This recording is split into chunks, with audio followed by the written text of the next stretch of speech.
The rumble of engines, the screams of exhausts, and the feeling of driving a vehicle with a big angry engine under the hood. These are things that we all love about cars. But what if I told you that this was about to end sooner than you might think?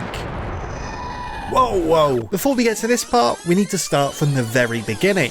I don't want to scare you, but by 2030, the type of cars we know and love are going to be banned by countries across the globe. Now that sounds like some far off date, but let me remind you, that is in just 8 years. Turn back! By the time they're banned, Forza Horizon 7 and Gran Turismo 8 would probably have just been released. When these games come around, all of the brand new supercars, saloons and hatchbacks will all be electric. And it's of no coincidence that all these purebred drivers' cars are all making a comeback at once. From the new Supra, 400Z, RX-7, GR86 and GR Yaris, to name a few. It's the manufacturer's way of saying goodbye before they fully shift their focus to electric power. If this doesn't already have you worried, let me put it this way. Would you rather a game full of brand new cars that sound like this? Or like this?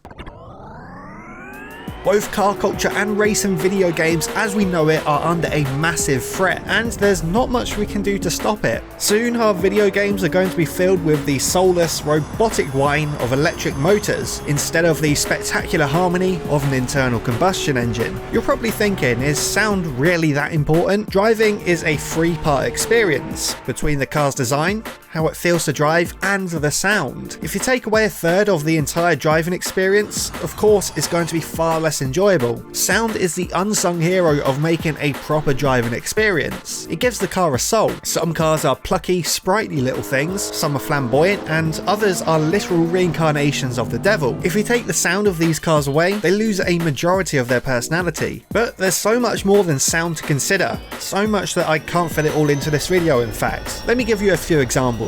If you thought using an automatic transmission was cringeworthy, how about only having one gear? How will customization work with the lack of engines? Gone are the days of turbos and superchargers. What are you going to do? Put bigger motors and batteries in the thing? The lack of engines are severely going to limit what you can do with upgrades. And that's not to mention the lack of NOS. Can you imagine if Need for Speed Underground was released with only electric vehicles? It just wouldn't be the same. What about the early Fast and Furious movies? Absolutely dead. It seriously has me wondering if car culture and even motorsport is going to survive the electric revolution. I mean, Formula E isn't popular at all. The casual gamer and car enthusiast are only going to drive the modern cars. And as we progress into this dystopian automotive future, I can't help but feel that the combustion engine is slowly going to fade into obscurity. Of course, cars with engines will still be in video games, but they'll be increasingly considered classics, and we won't be getting any new ones. But in fact, there may still be hope. We still need to talk about hybrids. Surely some sound is better than none, right? Well,